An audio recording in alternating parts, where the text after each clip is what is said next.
요새 MZ세대들이 그야말로 K-팝, K-푸드, K-뷰티 등 한국에 열광하고 있습니다. 과거에는 한국에 전혀 관심이 없던 세계의 젊은이들이 이젠 한국어를 배우기 위해 어학당에 유학을 오고 어느 나라를 가고 싶냐는 말에 한국을 꼽기도 하죠. 그렇다 보니 이런 현상을 굉장히 신기하게 보는 시선들이 있습니다. 바로 각 나라의 기성세대들인데요.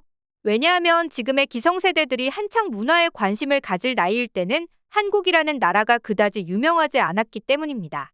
한국에 대한 인식은 남과 북이 갈라져 있는 나라, 김치, 한강의 기적 정도로만 아는 사람들이 많았죠. 그래서 해외에서 아시아인들을 보면 중국인이냐 묻고 아니라고 하면 그 다음으로 일본인이냐 묻고 아니라고 하면 그제서야 나오는 게 한국인이냐는 질문이었죠. 아예 한국인이냐는 질문조차 없는 사람이 많았습니다. 하지만 지금은 젊은 세대들 사이에서는 한국이라는 이름이 쉴 새 없이 나오고 아시아인들을 봐도 가장 먼저 나오는 질문이 한국인이냐는 말입니다.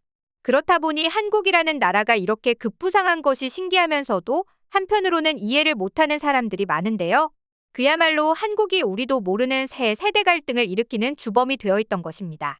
이런 상황 속에서 해외 커뮤니티에 재미있는 글이 올라왔는데요. 바로 한국 문화에 대해 한탄하는 학부모의 글이었죠. 그런데 이 글쓴이와 비슷한 감정을 가진 사람이 많았는지 금방 화제가 되고 말았는데요. 무슨 내용인지 자세히 알아보도록 하겠습니다.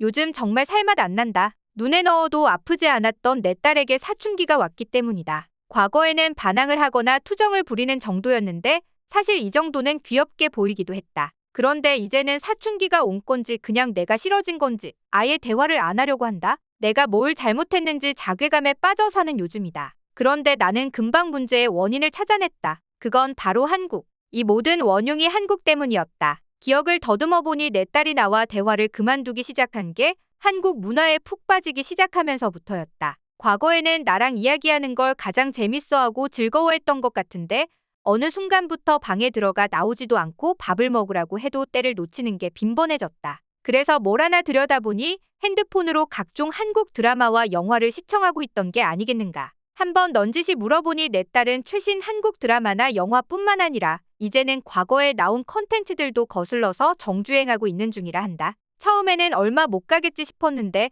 이렇게 된 지 벌써 2년째다. 그런데 내 딸이 이렇게 된 이유에는 내 탓도 있었다. 우리 가족은 저녁 식사를 하고 나서 함께 TV를 보는 게 삶의 유일한 낙인데 TV를 가지고 싸운 적이 있었다. 내 딸이 보고 싶은 건 한국과 관련된 드라마, 영화였고 나는 그런 걸 왜 보냐며 핀잔을 주었던 적이 있다. 그러자 내 딸은 자신이 좋아하는 한국 문화에 대해 전혀 관심이 없으니 나랑 얘기하는 것이 지루하고 재미없다고 쏘아붙였다. 그리고 내 딸은 이 시간부터 나와 함께 시간을 보내기보다 핸드폰, 노트북으로 대부분의 시간을 보내기 시작했다. 문제는 여기서 끝이 아니다. 이제는 방의 벽면 전체를 자신이 좋아하는 한국 가수의 사진으로 도배를 해놨다는 것이다. 나도 물론 어렸을 적 내가 좋아하는 퀸의 포스터를 붙였지만 내 딸은 더 심하다. 이제는 나에게 돈을 달라고 하는 빈도수가 크게 늘었고 심각성을 느껴 안 된다고 하자 이젠 아르바이트를 하겠다는 얘기를 한다. 게다가 이제는 방에서 음악을 틀어놓고 쿵쿵거리길래 뭐 하는 건지 물어봤더니 K-팝 동아리까지 들었다고 한다.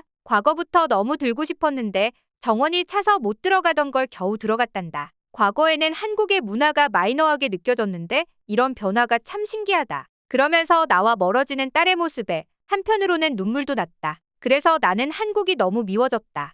글은 여기서 끝이 났습니다. 그러자 수많은 댓글들이 달렸는데요. 그 중에서도 눈을 사로잡는 장문의 댓글이 하나 있었습니다.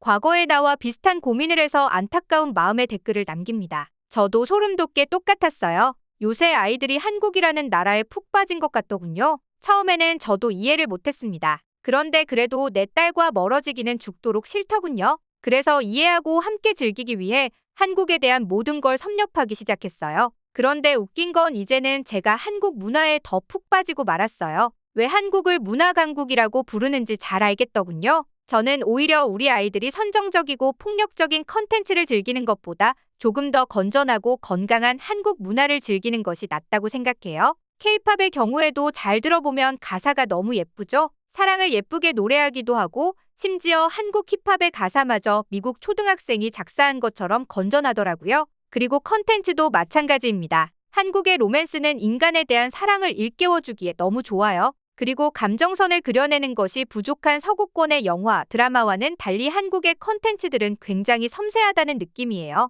이렇게 말하니 제가 더 한국 문화에 푹 빠졌다는 걸 드러내는 꼴이 되었지만 사실이 그래요. 자식 이기는 부모는 없다 하니 한번 져주세요. 그리고 생각보다 한국 문화가 너무 재미있어서 새로운 취미를 찾을지도 몰라요. 화이팅입니다. 사실 어느 나라나 사춘기 자녀와 부모는 단절되기 마련이죠.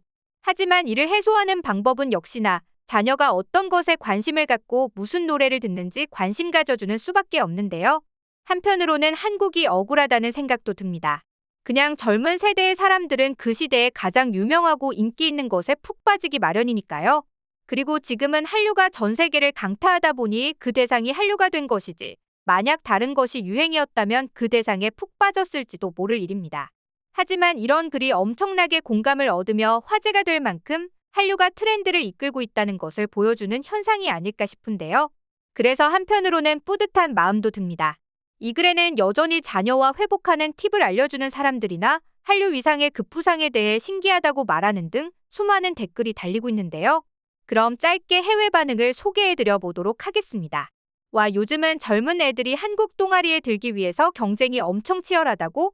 나 때만 해도 마이너한 수준이 아니라 아예 한국 음악을 아는 사람이 없었어. 뭘 몰라서 하는 소리야? 요즘은 치어리더보다 케이팝 춤을 얼마나 잘 추는지에 따라 인기가 달라진다고 하더라고. 게다가 요즘은 길거리에서 케이팝을 틀어놓고 춤을 추는 사람이 많더라고. 처음에는 어느 나라 말인가 했는데 한국이었어. 한국 음악은 우리 가정도 파탄내고 말았지. 그런데 내 딸은 남자 가수보다 여자 가수를 더 좋아하더라. 왜 이런 거야? 진짜 이해가 안 돼. 어느 순간 폰의 배경이 한국 여자 아이돌이길래 깜짝 놀랐어. 앞으로 딸을 가진 아빠들은 한국 드라마나 음악을 미리 섭렵해놓는 걸 추천해. 아마 그러면 세계 최고의 아빠가 되어 있을 거야. 우리 딸도 집에만 오면 한국. 친구랑도 엄청나게 얘기한다고 해. 그런데 나도 지기 싫어서 한국 문화에 대해 엄청 공부하는 중이야. 혹시 그런 사람은 없어? 이젠 내 딸은 아예 한국어를 배워서 한국으로 가서 몇 달 살아보고 싶대. 심지어 한국인과 결혼하고 싶다더라. 계속 한국 드라마를 시청하게 놔둬도 되는 거야? 나는 사실 오징어 게임만 보고 한국의 컨텐츠도 미국과 비슷하게 선정적이다라고 생각했는데 그냥 그게 유독 그런 거였더라. 그래서 나는 한국 드라마를 가족이 함께 할 수 있는 취미로 생각하기로 했어. 와, 나는 이 글을 보기 전에는 내 딸의 사춘기 원인을 몰랐어. 그런데 곰곰이 떠올려 보니 내 딸도 한국 가수에 푹 빠지면서부터 나랑 놀아주지 않더라. 요즘은 한국에서 어떤 음악이 나올지, 어떤 드라마, 영화가 나올지 손꼽아 기다린다고 하니 그 변화가 너무나 신기한데요. 마치 우리가 어렸을 적 외국 영화가 비디오방에 들어오기만을 손꼽아 기다렸던 기억과 비슷한 느낌이 아닐까 싶습니다. 이제 한국은 모두가 따라하고 싶은 나라가 되었는데요.